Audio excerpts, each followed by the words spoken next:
현재의 속도로 인구가 소멸 위기가 현실로 나타나 저출산과의 전쟁을 선포한 고령화 속도가 전 세계에서 가장 빠르게 소멸될 것으로 전망되는 국가가 어딘지 아십니까? 바로 대한민국, 우리나라입니다. 2023년 우리나라 합계 출산율 0.72명. OECD 국가 중 최하위를 기록했고 자연적으로 인구가 감소하는 현상이 이어지고 있습니다. 이는 경제는 물론 교육, 복지, 문화 등 국가 시스템 전반을 흔들며 국가의 존재 자체를 위협하고 있습니다. 바로 초저출생으로 인한 인구 위기라고 할 수 있습니다. 인구 절벽의 위기 앞에 선 대한민국. 우리는 앞으로 어떤 변화를 맞이하게 될까요? 지금의 위기를 기회로 만들기 위해 무엇을 준비하고 어떤 대응책을 마련해야 할까요? 대한민국에 들이운 저출산의 어두운 미래. 안전지대는 없습니다.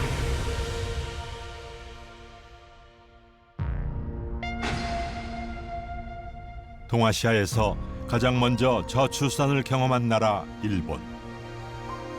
일본의 합계 출생률은 1.26명. 동아시아에서 가장 높습니다. 이곳에서 우리의 답을 찾을 수 있을까요? 일본 간토 지방 치바현 북서부에 위치한 마츠도시를 찾았습니다. 도쿄 도시권의 배드타운으로서의 성향이 강한 곳이었지만 2020년부터 공동 육아하기 좋은 도시 1위로 선정됐습니다. こんにちは。失礼します。こんにちは。今日はよろしくお願いします。 일과 육아의 균형을 맞추기 위해서는 보육시설을 통한 아이들의 문제를 해결해야 합니다. 마츠도시에서는 다양한 지원 제도를 활용하여 육아와 일을 더 수월하게 도와주고 있습니다. 松戸市では市内121の小規模保育事業所がございます。0から2歳児を対象としたお子様をお預かりする施設になります。そういった施設をですね、市としても事業所として認可をして就労されるご家庭の保護者様の支援などをサポートしております。松戸市って保育園にちゃんと入れるの？共働きに優しいって本当？近年共働き家庭の増加や核家の進行など子どもや子育て家庭を取り巻く環境の変化に伴いまして子育てに対する孤独感ないし孤立感も高まっておりましてそのため本市では子どもへの投資は未来への投資と考えておりまして子ども子育て支援を最重要施策として掲げているところでございます。 이러한 노력으로 마츠도시는 2020년, 2021년, 2023년까지 아이 키우기 좋은 도시 1위에 선정됐습니다. 육아 중 찾아올 수 있는 불안과 부담을 줄이기 위한 어떤 점들이 좋은 도시의 조건이었을까요? 常盤平駅ね。駅近じゃなくて駅中じゃない。ここはどんな施設？小規模保育園です。お子さん一人一人に手厚く寄り添う保育ができます。 소규모 보육시설을 마친 후에는 유치원에 보낼 수 있습니다. 시내 6개 역 앞에 안심하고 맡길 수 있는 보육소도 설치해 만약 퇴근이 늦어져도 걱정 없습니다. 일과 육아의 균형을 위해 보육시설, 유치원, 어린이집, 소규모 보육시설 등을 꾸준히 확대해 나가고 있습니다. 現在の経済とか社会情勢を鑑みますと出産とか子育てに対してネガティブなイメージを持ってしまうのも仕方がないことだなとは思っております。若い世代の皆さんを決して一人にはしないで少しでも安心して妊娠出産子育てができるように全力でサポートしていきますので出産や子育てに対してあまりネガティブにならずに前向きに捉えていただきたいと考えております。 마츠도시는 아이 하나를 키우기 위해선 마을 전체가 필요하다는 아프리카 속담을 실천해 아이 키우기 좋은 1등 도시를 달성했습니다. 일하는 방식 개혁을 통해 출산율을 3배나 올린 일본의 한 기업이 있습니다. 일본 최대 무역 상사인 이토추 상사. 2013년 사내 합계 특수 출산율은 0.6명으로 일본 평균보다 한참 밑이었습니다. 그런데 2022년 무려 3배가 뛰어오른 반전이 일어납니다. 이를 가능케 한 비결은 무엇일까요? 이토추 상사는 오후 8시부터 10시까지의 근무를 원칙적으로 금지하고产무가 있는 경우에는 다음날 아침 근무로 바꾸는 방식을 택했습니다. 이를 위해 아침 식사도 무료로 제공하며 자회사인 패밀리마트의 인기 식사 메뉴를 3종류까지 자유롭게 고를 수 있습니다. 일하는 방식 개혁이 출산율 증가의 원인이 된 것일까요? 社員としては、もちろん朝早く、家を出るにあたって食事を食べれないという社員もいます。その方々は喜んでくれますし、朝行くといろんな商品がありますんで、そういった商品いろんな商品を取れることに、インセンティブというか、早く来たいなと思ってもらえるような制度で、社員からもそういう声をいただいています。 이토추 상사가 일하는 방식 개혁을 시작한 건 2010년인데요. 12년간 노동 생산성이 무려 5.2배 올랐습니다. 오후 8시 이후 불필요한 야근을 없애려 시작한 아침형 근무제. 그와 함께 예상치 못한 효과가 나타난 건데요. 私どもはあくまで労働生産性を上げようとして、いろんな政策を導入してきているのですが、結果的に、最近すべての政策の行く末は出生率の大きな向上につながったということを知って、私自身も驚きました。当社がやってきたことは、すべて男女問わず、社員全員が享受できるような政策だというのが特色だというふうに思います。 노동 생산성에 출산율까지 높인 이토추 상사엔 3세 이하의 아이를 맡아주는 사내 타가서도 운영하고 있습니다.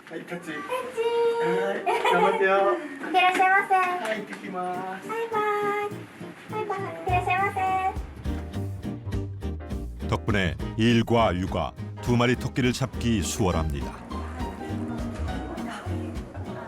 업무 중이지만 아이와 가까이 있다는 점에서 안정감도 느낄 수 있죠. 이곳을 이용하고 있는 부모의 생각을 들어보았습니다. 本当に皆さんに手厚く優しく接していただいているおかげで息子も毎日本当に笑顔で言ってくれているので私自身本当に安心して預けられています。 やはり一番の特徴としては、会社のすぐ横にありますので、何かあった時に社員がすぐ駆けつけられる点、また弊社朝型勤務制度というのを導入しているんですけど、朝早くですね、朝7時からお子さんが預けられて、また少し夜遅くなった場合にも引き続き預けられる。そして手ぶらで来られるように全て備品を事前に備えておりますので、その点も安心して社員が使える環境が整っているのかなと考えています。 지자체와 정부, 기업의 노력에도 일본의 출산율은 역대 최저치인 1.26명까지 떨어졌습니다. 그 이유는 무엇일까요?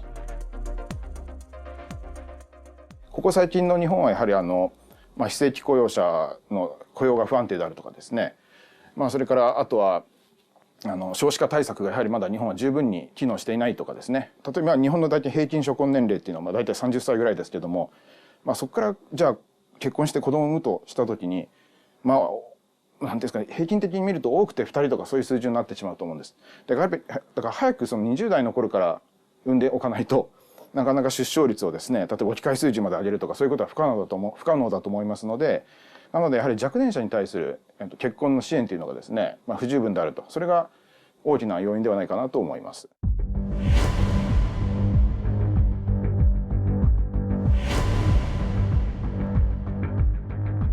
양 국가의 청년들이 겪는 현실의 장벽은 명확했습니다. 이러한 인구 감소 문제는 곧 경제 위기로 이어질 수밖에 없는 상황을 만들어가고 있습니다. 이런 위기를 감지한 정부는 지난 15년간 저출산 문제를 해결하기 위해 여러 가지 정책을 시행해 왔습니다. 이 지역 소멸, 지역 인구 위기, 뭐 지역 불균형 이런 얘기는 사실 모르시는 분들이 없지 않을까. 그 정도로 사실은 이게 국가적인 당면 과제로서 이제 부각이 되고 있고요. 사실 이 부각된 배경에는 그 총 인구가 이제 감소한 시기부터 조금 맞물려 있습니다. 이게 2029년부터 이제 감소를 할 것이다라고 이제 전망을 했는데 이 시기가 실제로 보니까 앞당겨졌어요. 2020년도부터 이제 총 인구가 감소를 했습니다. 특광역시, 그러니까 인구 50만 명 이상의 그 대도시권의 그 지역 내 총생산, 그다음에 인구 규모의 비중이 사실 이제 그 OECD 국가에서 이제 두 번째로 높은 것으로 나타났습니다. 뭐 이런 것들은 사실 굉장히 지역 간 불균형이 심화돼 있음을 단적으로 보여주는 어떤 양상인 거죠. 현재 서울, 경기와 일부분을 제외한 모든 지역이 심각한 인구 감소 위기에 놓여 있습니다. 이 중에도 대한민국 제2의 수도로 불리는 대도시 부산도 있습니다. 우리나라 최초의 광역시이자 인구 327만 명의 대도시 부산. 현재 부산의 출산율은 0.66명. 대한민국 전체 출산율 0.72명보다 낮습니다.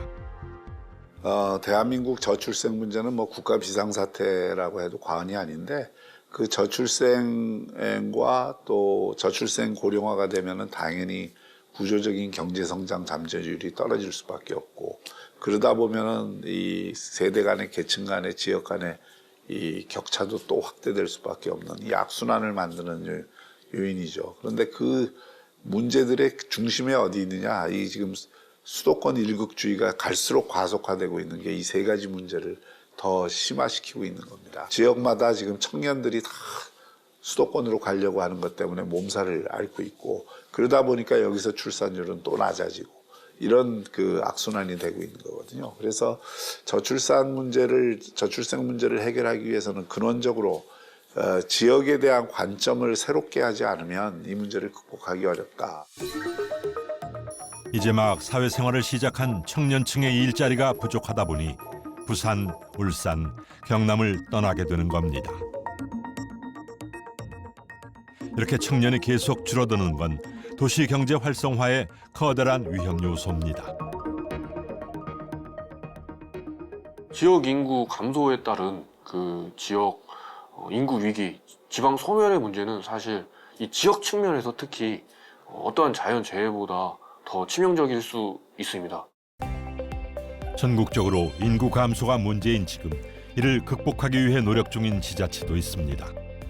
화천군의 합계 출산율은 1.4명으로 전국 평균의 2배입니다.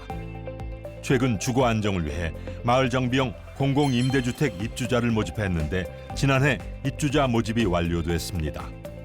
주거와 교육 지원, 돌봄 지원이 동시에 작동하는 정책 모델을 개발해 저출산 문제를 극복해 나가겠다는 노력입니다. 이곳은 그 저소득 가정의 주거 안정을 위해서 공급되는 사회주택입니다. 주택이 공급되면 주거가 안정이 되니까 사람들이 떠나지 않을 거고 떠나지 않으면서 이곳에서 삶의 터전을 찾게 되면서 출산의 문제도 또 장려가 될 수 있지 않나 그렇게 생각을 합니다. 화천군이 운영하는 초등 온종일 돌봄 시설인 화천 커뮤니티 센터는 전국뿐 아니라 세계적으로 주목을 받고 있습니다. 맞벌이 부부의 보육 문제 해결을 통해 출산율을 높이고 머물러 살고 싶은 지역을 만들기 위한 정책으로 소멸 위기를 극복하고 있는 화천군의 교육 정책 중 하나입니다. 센터는 단순한 보육을 넘어 학부모, 지자체, 공교육 기관들이 더 나은 아이들 성장 환경 조성을 위해 머리를 맞대는 공간이기도 합니다.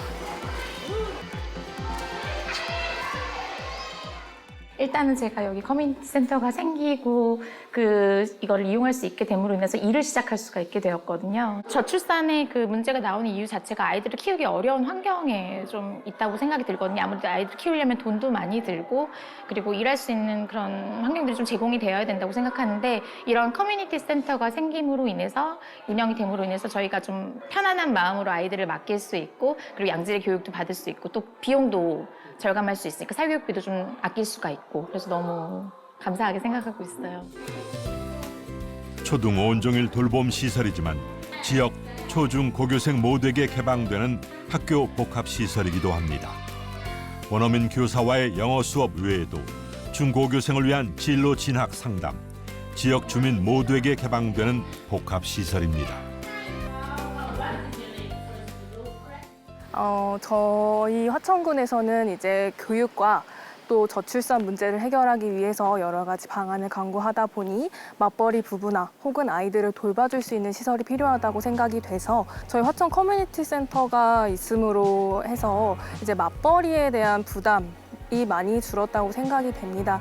왜냐하면 아이들이 사실상 매일같이 올 수 있고 주말에도 이용을 할 수 있기 때문에 일을 하러 가는 어머니나 아버님들께서도 부담이 확실히 줄어들고 있기 때문에 편안하게 사회생활 하실 수 있으시고 아이들 같은 경우에도 안전하게 이곳에서 보육을 할 수 있기 때문에 그런 거에 대한 부담감을 내려놓고 아이를 편안하게 기르실 수 있지 않을까 싶습니다.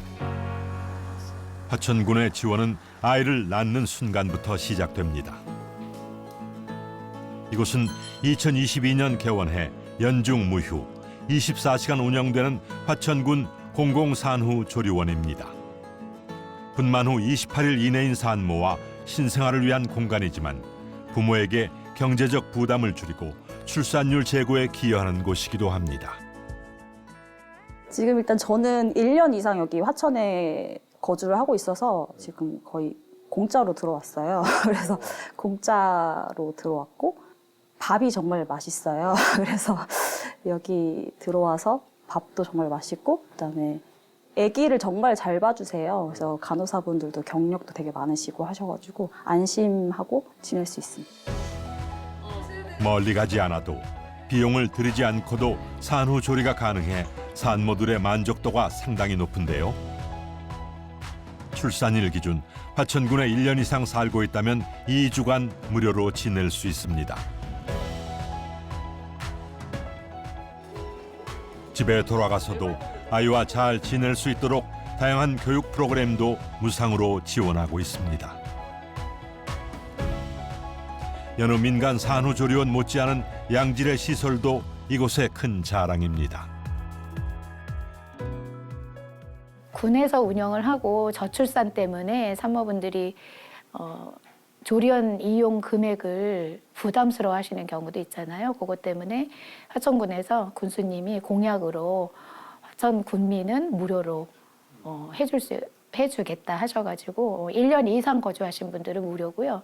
1년 이하인 분들은 50% 감면을 해드리고 있습니다. 산모분 입장에서는 무료이니까 그게 이제 그리고 시설이 좋습니다. 예, 그래서 산모분 방에 갖춰져 있는 편의시설도 많고 그리고 또 아가수하고 선생님들 신생아실에서 돌봐주시는 선생님들 수도 많고 해서 여러 가지로 또 가장 좋은 거는 시설과 가격 문제인 것 같습니다. 화천군의 최우선 정책 목표는 저출산 극복과 인구 증가입니다. 아이 기르기 가장 좋은 지역을 만들기 위해 온 힘을 다하고 있습니다. 화천군에서는 아이들을 낳고 기르는데 부모들의 걱정을 최소화할 수 있도록 지원해주고 또 지역의 미래를 위해서는 아이들이 잘 키우는 게 가장 중요하다는 생각을 평소 제가 했었습니다. 아이들이 엄마 뱃속에서 태어나서 처음 만나는 산후조리원서부터 또 저학년 아이들을 둔 엄마들이 마음 놓고 직장생활을 할 수 있도록 아이 돌봄 사업이라든지 우리 지역에 출신 대학생들에 대해서는 경제적인 이유로 아이들이 배움의 때를 놓치지 않고 공부할 수 있도록 하는데 전념을 다두고 군정을 운영하고 있습니다. 이곳은 화천 어린이 도서관. 언제든지 책을 펼쳐 상상의 날개를 펼칠 수 있어 아이들은 즐겁게, 부모님은 편안하게 지낼 수 있는 공간입니다. 아이들이 좀 더 커서 중고등학생이 되면 화천 학습관을 이용합니다. 무료로 운영하는 이곳엔 서울 유명 학원 출신 강사들이 상주하며 부족한 학원 대신 아이들 입시 공부를 도와주고 생활 지도를 하고 있습니다. 미취학 아동과 초등학생의 통학을 돕는 스마트 안심 셔틀버스도 운행하고 있습니다. 학생들이 통학 시간대에 스마트폰으로 원하는 시간과 장소로 버스를 불러 이용할 수 있게 한 교통 서비스가 무료로 운행되고 있습니다. 지금은 화천이니까 못한다가 아니라 화천에 사니까 이런 것도 할 수 있다. 화천에 사니까 이런 혜택도 볼 수 있고 우리가 자신있게 살 수 있다 하면서 이 젊은 친구들이 화천에 산다는 것을 확실하게 자랑스럽게 생각하고 서울에 있는 도시 아이들보다도 오히려 의기소침하지 않고 또 역동적으로 사회생활을 할 수 있다는 것이 상당히 큰 보람이지 않나 이렇게 생각합니다. 정부는 인구 국가 비상사태로 보고 저출산 고령사회위원회를 통해 범국가적 총력 대응 체계를 강조하고 있습니다. 부모 급여 도입, 결혼, 출산 인센티브 등을 강화해 저출산 흐름을 완화해 나가는 한편 고령 친화 산업과 로봇 등을 육성하겠다는 것이 주요 내용입니다. 뭐 대응이 없이 사실은 이게 반사실적으로 보면은 더 뭐 합계 출산율이든 집계 지표가 더 감소하는 것들을 대응을 통해서 덜 감소했을 수도 있는 거거든요. 만약에 대응이 없다면은 훨씬 더 이제 더 악화될 개연성이 있는 거죠. 그러니까 현재 정책적 대응이 그래도 있었으니까 이 정도의 어떤 감소분이 덜 감소했다. 뭐 이렇게 생각할 수는 있는 여진이 있죠. 인구 감소에 따른 일본의 소도시 정책은 어떨까요? 최근 2, 3년간은 젊은 예술가, 창작가, 운동선수, 나아가 사회 공헌의 뜻을 둔 청년, 사회적 기업가들이 도쿄를 탈피해 이곳으로 속속 모여들고 있습니다. 매드시티라 이름 짓고 창의적인 커뮤니티를 만들어가고 있습니다. 都心から近いので都心に住んでるのと変わらないような形で展示に見に行けたりとか知り合いに会うこともできていてでなおかつ松戸はやっぱり江戸川が流れていたりとかちょっと地元の雰囲気と近い部分もあってなんか無理なくこういろんなメリットがあるというか都心にも近いし自然もあるしっていうところが気に入っています。 2010년 일명 매드시티 프로젝트가 시작되고 4년 동안 150명이 넘게 이곳으로 터전을 옮겼습니다. 수제 맥주 전문점을 운영하는 아오이 유키도 도쿄에 살다가 마치도시로 터전을 옮긴 겁니다.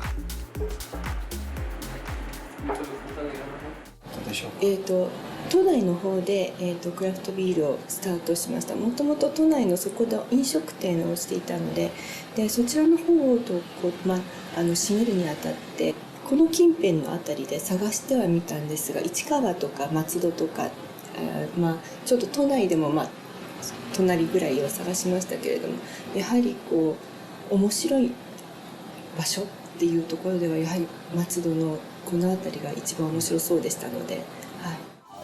가게 하나하나가 모여 거리를 만들고 도시를 만들기에 2018년엔 이곳에서 활동하는 기업들과 함께 더 매력적인 도시를 위한 연구회도 세웠습니다. 그렇게 마치도시를 향한 애정이 더 높아지게 만들어가고 있는 중입니다. 不動産、特に有給不動産って使われてないような空き家の利活用だったりとか、その利活用の中でクリエイター、芸術家も含めてクリエイターの人とか、あとお店を作るような起業家の人たちとか。 を町に呼び込んで、その中で、町の中の経済というか文化とかそういうものを自分たちで作っていけるような町づくりを目指してやっています。 고령화되는 주민, 쇠락해가는 상권, 도쿄 근처 배드타운 도시와 다르지 않은 풍경에서 토착 주민들이 간직하고 있는 역사와 문화, 그리고 젊은 이주자들의 예술과 아이디어를 공유함으로써 주민들을 커뮤니티 공간으로 모아가고자 하는 곳입니다. あるいは、いわゆる行政がやるような街づくりの彼らはやっぱり防災とか防犯とかそういうこともやったり行政ってするわけですけど、あと子育てとか福祉もそうですね。でその大きな企業でも行政でもできないことを我々が結果的にやっているっていうような評価は出ていて、それは主にやっぱり新しく人が集まってきて、そこにどういう事業というか仕事を作っていくかっていうことにおいて我々のやっていることが成果が出てるっていうような一応論文が出てるんですね。なのでそういう意味では結果的には貢献してるんだなと思います。ただ地方が消滅するということは東京に流入する人口が減っていくことを意味しますので、そうなると将来ですね、東京もいずれも人口が減っていくということを意味します。ですから結局東京は地方消滅というのは東京と無関係ではないということになりますね。結局その東京で人口をどんどん縮小させるという問題になって、結果的にはですね、東京の人口、さらには日本全体の人口減少にも影響を与えていくということで、そういう意味では非常に問題だと思います。 그렇다면 국내 지자체들은 누구나 살고 싶은 도시를 만들기 위해 어떤 전략을 세우고 있을까요? 부산시에서는 전체 시를 62개 생활권으로 나누어 직장부터 교육, 문화, 건강, 환경, 복지, 체육 등 모든 시설을 15분 내 누릴 수 있는 15분 도시를 내세웠습니다. 동시에 15분 도시는 단순히 자연과의 관계의 그 문제를 넘어서서 우리 사람과 사람 관계를 더 조미하고 더 좋게 만드는 좋은 사회적 관계를 여기저기서 다양한 차원에서 구축하는 것이 행복도시의 필수 조건이라고 보거든요. 또 하나의 미래도시 전략으로 친환경 수변도시인 에코델타시티 조성에도 박차를 가하고 있습니다. 에코델타시티는 급격한 고령화와 일자리 감소 등 도시 문제에 대응하는 스마트시티 모델입니다. 모든 편의 시스템이 로봇의 도움을 받아 자동으로 이루어집니다. 신재생 에너지를 기반으로 한 지속적인 에너지 시스템을 갖춤으로써 에코델타시티 전체가 새로운 문명의 최첨단에 있는 도시임을 보여주고 세계에 우뚝 서는 스마트 시티가 되겠다는 포부가 담겨 있습니다. 다른 지역도 수도권에 버금가는 혁신 거점이 될 수 있고 기회의 땅이 될 수 있다는 인식이 확산이 돼야 청년들이 안 떠나고 오히려 청년들이 이리로 올 수가 있는 거죠. 그걸 위한 저희가 몸부림을 하고 있습니다, 사실은. 경기 북부의 의정부시 역시 기회의 땅이 되어 청년들을 불러들이고 도시의 주요 기능을 한 곳에서 누릴 수 있는 전략을 세우고 있습니다. 도시를 관리하는 데 있어서 과학기술을 접목시킨다라고 하는 것은 대단히 중요한 일이고 발전되어가는 모습이라고 생각되어집니다. 과학기술을 도시에 접목시켜 가지만 본질은 사람이 살아가는 데 있어서 얼마나 편리하고 하느냐 하는 사람 중심의 시각이라고 생각을 합니다. 그 사람 중심의 시각을 바탕으로 기술이 뒷받침해가는 방향으로 접목시켜 가고 있습니다. 의정부시는 무분별한 개발은 지양하고 차량보다 보행자 중심의 도시로 디자인해 가까운 거리에서 모든 걸 누릴 수 있는 컴팩트 시티를 목표로 삼았습니다. 의정부는 아주 좋은 자연환경을 갖고 있습니다. 4개의 좋은 산으로 둘러싸여 있는 분지 형태의 도시고 그리고 의정부 시내를 6개의 주요 하천이 전부 연결이 되어 있어서 관통을 하고 있습니다. 우리 의정부 시민들은 15분 내에 걸어서 어디든지 자연환경으로 들어갈 수 있는 이런 공간입니다. 최근에는 동부에 치우친 개발 때문에 위축된 구도심을 살려내고자 미군 핵심 기지로 사용됐던 캠프 레드 클라우드 개발에 힘쓰고 있습니다. 제가 지금 서 있는 곳이 캠프 레드 클라우드입니다. 캠프 레드 클라우드는 25만 평 규모로 미군이 70년 동안 주둔해 왔었던 곳입니다. 이곳은 미군이 주둔하면서 있었던 시설들이 그대로 보존 활용되는 디자인 클러스터로 개발될 것입니다. 그리고 곳곳에 숨어 있는 이 잘 가꿔진 자연 생태 환경이 그대로 보존이 되는 방법으로 도시가 발전하게 될 것입니다. 생태 환경은 최대한 보존하면서 4차 산업을 이끌어갈 산업기지로 탈바꿈하는 것입니다.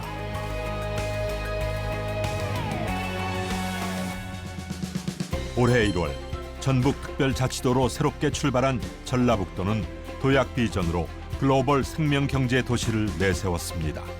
이와 함께 생명을 중시하는 친환경 성장을 목표로 다양한 미래도시 전략을 세우고 있습니다. 전북특별자치도가 출범하면서 크게 저희는 5개 분야로 집중적으로 사업을 펼치도록 했습니다. 미래 첨단 산업, 또 고령 친화 도시, 문화 관광 산업 육성, 또 농생명 바이오 산업, 또 민생 특화 사업 이렇게 5가지를 했는데요. 특히 미래 첨단 산업의 경우에는 전북이 가지고 있는 오랜 경험이 있는 수소와 탄소 산업 이외에도 바이오, 또 2차 전지, 배터리 이런 분야를 집중 육성하려고 생각하고 있습니다. 전국 상용차의 약 95%를 생산하는 전북특별자치도인 만큼 수소 상용차와 수소 인프라 구축에도 힘을 쏟고 있습니다. 상용차가 전기 상용차를 뛰어넘어서 지금 수소 상용차를 지향하고 있고 수소 인프라를 최대한 구축해서 전북의 완주를 수소 특화 도시로 만드는 작업이 진행 중에 있습니다. 새만금 복합개발 용지는 이미 해상풍력, 태양광 등 아무리 써도 줄지 않는 재생에너지 클러스터로 지정했습니다. 이곳에서는 인공지능과 빅데이터 등을 활용해 사회 기반을 조성하고 재생에너지를 활용한 에너지 자립형 도시, 탄소 중립 도시를 만들어가고 있습니다. 하지만 이러한 도시 전략에도 여전히 어려움은 존재합니다.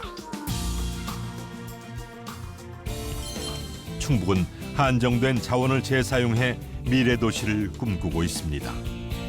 충북은 1936년 지은 산업장려관을 휴식과 전시 등을 위한 복합 문화 공간으로 재탄생시켰고 대통령 별장으로 쓰이던 청남대를 개방, 메타세콰이어 숲을 광장으로 조성하고 숙박도 가능하게 만드는 등 시민 공간으로 재정비해 도시 경쟁력을 높이고 있습니다. 낡은 것을 그냥 버리는 것이 아니라 낡은 것 가운데 계승해야 될 것을 보존하면서 새로운 것을 첨가하는 것, 이야기를 덧붙이는 것, 문화적 요소를 가미하는 것, 이것이 그 도시를 재개발할 수 있는 방법이다 그렇게 생각합니다. 세종특별자치시 역시 강점은 더 발전시키고 약점은 잘 보완하는 미래의 도시 전략을 세우고 있습니다. 네, 저는 우리나라뿐만이 아니라 우리의 미래의 삶의 도시가 있다면 정원화된 도시가 되어야 된다고 생각하고 있습니다. 세종시는 녹지 비율이 52%로서 전국에서 가장 높습니다. 또 세종시가 신도시이기 때문에 아파트 위주로 많이 주거 환경이 조성되어 있다는 걸 감안을 해서 녹지 공간을 많이 만들고 생활 주변에 정원이나 꽃밭을 많이 만들어서 도시 전체가 정원 속에 들어가 있는, 정원 속에 둘러싸여 있는 그런 도시를 만들고자. 그중 하나는 풍부한 정원 자원을 바탕으로 한 2026년 국제정원도시 박람회 개최입니다. 정원 관광 산업을 통해 기반을 강화하고 생태 도시로서 발돋움하고자 하는 것이 첫 번째 목표입니다. 이외 다양한 국내 지자체들도 세계적 흐름에 발맞춰 가기 위해 다양한 시도를 하고 있지만 한정된 자원이나 예산 문제, 시민과의 소통 등의 어려움을 겪고 있는 것이 사실입니다. 이를 극복하고 꿈꾸는 미래도시 전략에 한 걸음 더 다가서려면 어떻게 해야 할까요? 전체 도시를 관통하는 계획과 이런 먼저 모범 사례를 만드는 계획들이 만들어져야 되는데 이런 것들이 일관되게 준비되고 있지 않다는 게 가장 큰 문제고요. 또 우리가 지자체들이 지금 가장 큰 문제는 사실 환경의 가치가 경제적인 가치와 일치되어야 되는데 우리나라에서는 이 부분이 굉장히 어렵습니다. 독일의 경제, 문화, 교육, 기술의 중심지 뮌헨. 지속 가능한 뮌헨이라는 목표로 현대적인 도시 재개발을 추진해 왔는데요. 그중 성공 사례로 손꼽히는 곳이 베르크스비에르텔 미테입니다. 시민의 놀이 공간을 만들고 다양한 상점과 카페를 배치해 주변 상권을 활성화시키고 시민들에겐 휴식 공간을 제공했습니다. 선적 컨테이너를 재활용한 스튜디오. 펍들도 눈길을 끄는데요. 사실 이곳은 과거 감자 공장이 있던 자리였습니다. 1996년 산업 변화와 재정적인 어려움 등으로 다른 곳으로 공장이 이전됐는데요. 과거의 산업지대가 지금은 트렌디한 미래지향적인 공간이 됐습니다. So what we do here is we plant our vegetables, our pear trees, our apple trees, and then use them for our restaurants which we have here. So we have onions here, we have lettuce, we have basil, all different kinds of vegetables and herbs. Hello, hello, hello. Come here, come here. Yeah, hello. Come here, come here. Hello. 동물농장 못지않은 이곳은 새로운 도시 농업 모델인데요. 도시와 자연이 5분 거리에 공존할 수 있음을 보여줍니다. We use sheeps on the rooftop. We do our own brewery and do our own beer. We do our own schnapps with our apples and pears which we have on the site. We have our own energy production. So we try to make a very special city within a city. So the idea is to have a 5-minute city here. So to have working spaces, to have living areas, to have parties, to have bars, an own theater, the brewery, everything all together. And of course with our own school. So we have the idea that within 5 minutes of walking, you have everything what you need.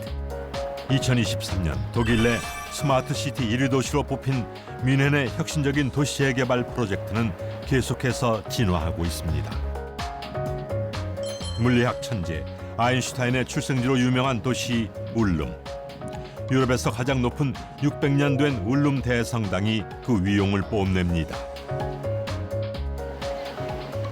울룸은 도심을 보행자 천국으로 재설계했는데요. 자동차 통행을 금지시키고 보행자 전용 공간으로 꾸몄습니다.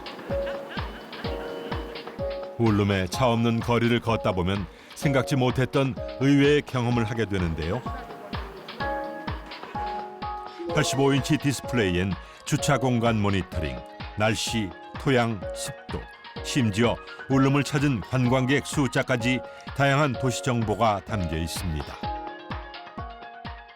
이 많은 정보는 어디서 어떻게 수집될까요? The second, with the C on it, is counting people, but not really people by itself. It's counting devices which are using Bluetooth and WLAN. I'm counting 2 times because I have a watch which is using WLAN, so we don't get the real amount of people that are here, but we can have an idea when there are many people or less people here. 로라파크 센서들은 도시 곳곳에서 디지털 도시 울룸을 지원합니다. 그 이외에도 도시 디지털화를 위해 다양한 정책을 펼치고 있는데요. 울룸 클레버 시티가 대표적입니다. 2020년 시작된 스마트 시티 전략으로 지속 가능한 이동성, 스마트 에너지 관리, 디지털 도시 서비스, 그리고 참여와 협력 강화라는 4가지 목표를 가지고 있습니다. 이곳은 2016년 설립된 커뮤니티 공간입니다.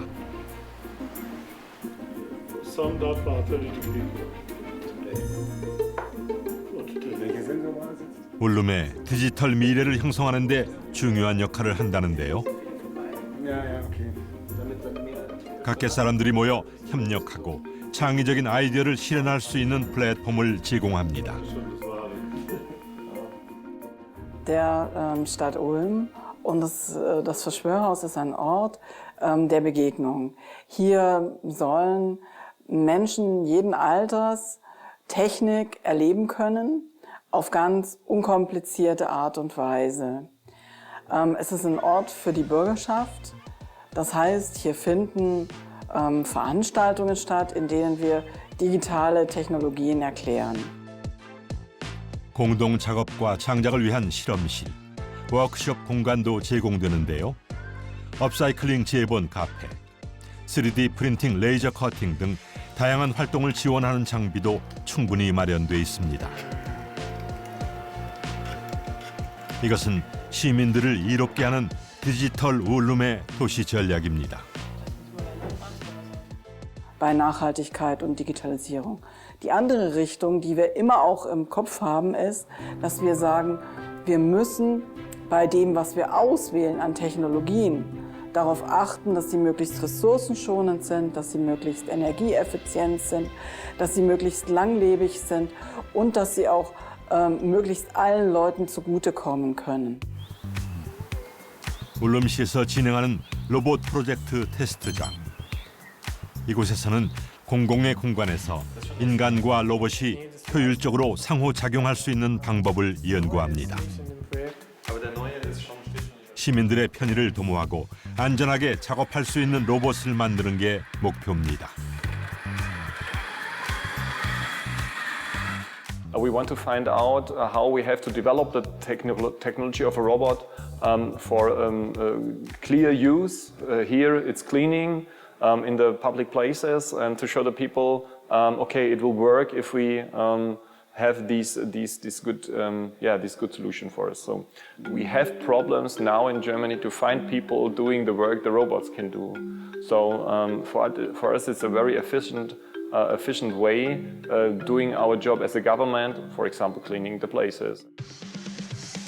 숲으로 둘러싸인 이곳은 1980년대 재개발된 뮌헨의 대표 주거지입니다. 최근 현대화 프로젝트가 한창 진행 중인데요. 2035년까지 지역의 에너지 자립을 목표로 하고 있습니다. 태양광 패널 설치, 녹지 공간 확장 등 친화적인 생활 환경을 조성 중입니다. 미래 도시를 만드는 뮌헨의 노력은 사실 거창하지 않습니다. 지역의 모든 구성원이 모여 협력하고 아이디어를 실현할 수 있는 공간을 마련했는데요. 주민들의 계획과 의사결정 과정에 적극적으로 참여하는 것이 핵심입니다. 동네 삶의 질이 높아지면 도시 전체의 모습도 달라질 것이라 믿음을 갖는 시민들. 미래 지향적인 도시를 함께 디자인하는 이유입니다. I think for us that's the key, to develop neighborhoods which have a very high quality of life. And if you scale the solutions that you do at the neighborhood level, I think your entire city can become green and sustainable for everyone to live. So it's about local transportation, being able to walk, having green spaces, having safe spaces, clean resources in all of the neighborhoods. 제2차 세계대전 중 대부분이 파괴됐다 복구된 도시 하일브론의 상징 칼리안 교회가 보입니다. 칼리안 광장은 중세시대부터 현재까지 도시 생활의 중심 역할을 해왔는데요. 독일의 전통 건축 양식과 현대식 건물이 공존합니다. 이곳은 네카르보겐 지구. 미래도시개발 모범 사례로 평가받고 있는 곳인데요. 에너지 효율을 극대화한 혁신 기술이 곳곳에 적용됐습니다. Im Neckarbogen wurden einige Innovationen umgesetzt, zum Beispiel das allererste Hochhaus in reiner Holzbauweise. Heizungsbereich hat man versucht, klimaneutrale Ansätze zu finden, die Natur wieder mit der Stadt verbunden. Und die Menschen können nun wieder am Neckar, an unserem Fluss entlanglaufen. Es ist eine sehr grüne Zone mitten in der Stadt geworden. 네카르강을 따라 자연과의 조화를 이룬 이곳 역시 전쟁의 상처가 깊은 곳이었습니다.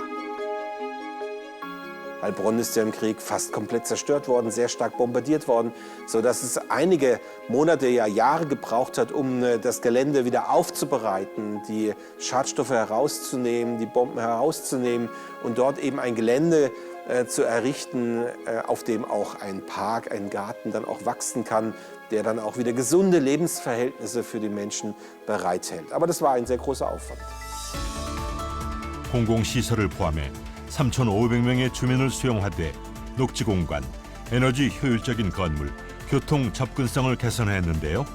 설계 단계에서 미래의 도시를 계획했습니다. 과거와 현재가 공존하는 하일브론. 미래를 위한 준비도 소홀하지 않았습니다. Heilbronn ist eine Future City, weil wir uns darum bemühen, in Zukunft die Technologien und den Klimawandel miteinander zu verbinden. Wir versuchen mit unseren Möglichkeiten einen guten Beitrag zu leisten hin zur Klimaneutralität, zur Treibhausgasneutralität.